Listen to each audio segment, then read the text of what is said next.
Governor Newsom in San Diego today addressing the homeless crisis as volunteers help us learn how many people are living on the streets of San Diego. 3 American firefighters killed in a plane crash while fighting wildfires down under.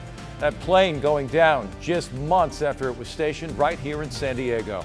The Farmers Insurance Open officially underway, and this year, an unofficial passing of the torch between San Diego's 2 greatest golfers ever. 10 News Midday starts now. Live from the Scripps Studios, this is 10 News. Volunteers spread out across the county this morning to count how many people are living on the streets of San Diego. And we're going to move on to the next story if we can do that. We're not quite ready for this story just yet. Natay Holmes is standing by, so we'll get to her just as soon as we can. Right now, new details about a plane crash that killed 3 American firefighters battling the wildfires in Australia. CAL FIRE tells us that plane was stationed in Ramona this past summer. The C-130 is owned by a Canadian company that helped battle California fires last year.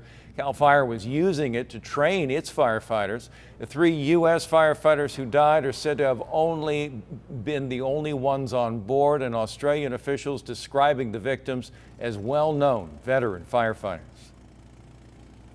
It is still an active fire ground, and it did take some time with the use of ground crews and a number of aerial surveillance platforms to try and locate the wreckage of the plane.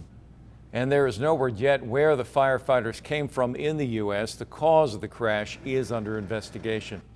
This morning, a semi-truck plowing into a power pole in El Cajon, knocking out power to hundreds of people. This is what it looked like this morning along Vernon Way.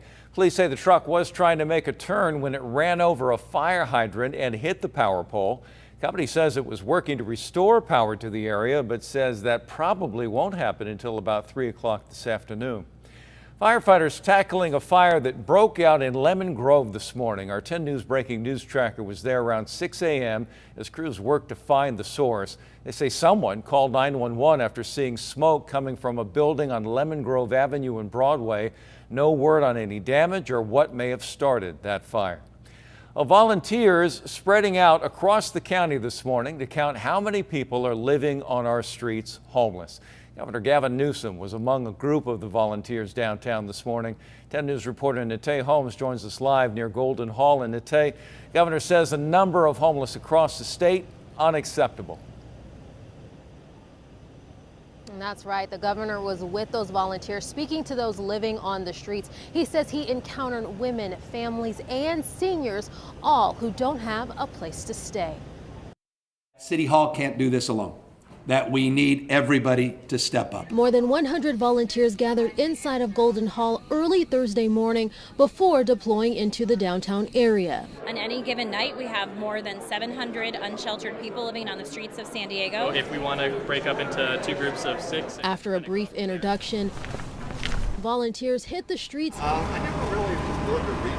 and spent hours talking to those who have nowhere to go. All you have to do is answer a couple questions. It's imperative that we have the information. And which gender do you mostly identify? This year, volunteers used a new tool during the count, an app on their phones. Clipboards and pens, that's always difficult, but of course it means that the data isn't as reliable. And right now, you're really being forced to, yes or no, get to all the questions. One woman who decided not to show her face tells us she's been living on the streets for the past 4 months. The rent's really high and they're making rents higher. Where'd you grow up? Governor Gavin Newsom joined in for this morning's point-in-time count. The only thing that's going to solve homelessness is housing. He says the state is already moving forward to combat the crisis in San Diego. We're putting $42.2 million of emergency grants this month here into San Diego. We're putting temporary trailers, FEMA trailers that the state owns. We're sending them out throughout the state, and we're asking for an additional $750 million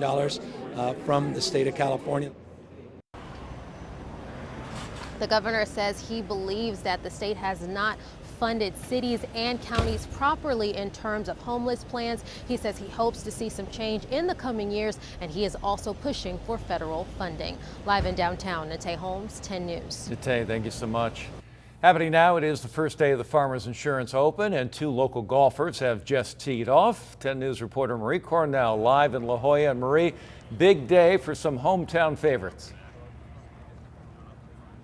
Yeah, Jim, and there was quite the crowd that was there to watch this pairing. I want to get to the video that was shot just within the last 15 minutes that actually shows what happened. You can see San Diegans Phil Mickelson and Xander Schauffele. Both were born and raised here. They attended college here, and they are both very proud of where they came from. Now, what's interesting about this is that some say this may be Phil's last year at the Farmers Insurance Open. Because he turns 50 later this year, he is eligible for the Champions Tour. Meanwhile, Xander has taken the golf world by storm in just his first few years. Xander talks about playing with Phil and what it means to play in their hometown. Love being here at Torrey Pines. Home's 20 minutes away, and I've missed the cut here a lot, but it just shows how much I love this event. I keep coming back. So Phil, local guy, played with him a few times at home. He's obviously busy, so it's not like I see Phil every day. And the two are scheduled to be back here again tomorrow morning at 9:30. Live from La Jolla, Marie Cornell, 10 News. Marie, thank you. Overnight, a man leading Harbor Police in a short pursuit that started on Harbor Drive. Police originally tried to stop the driver for a traffic violation around 12:30 this morning, but he took off, drove onto the southbound 5, then the 94 East at one point, as you see here. The chase going right by our breaking news tracker. The man eventually exited at Home Avenue, where he stopped his car. He was taken into custody without incident. No word on why he fled. The La Mesa City Attorney will be releasing a statement today on the businessman caught on camera lashing out at reporters outside his store. Cut it off! Stop it!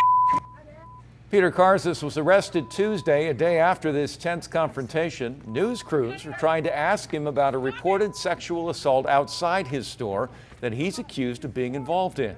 Reporters say Karzis damaged a camera worth about $7,000. He's charged with felony vandalism and misdemeanor battery. City Attorney's statement will be announced at La Mesa Town Hall tonight at 6:30.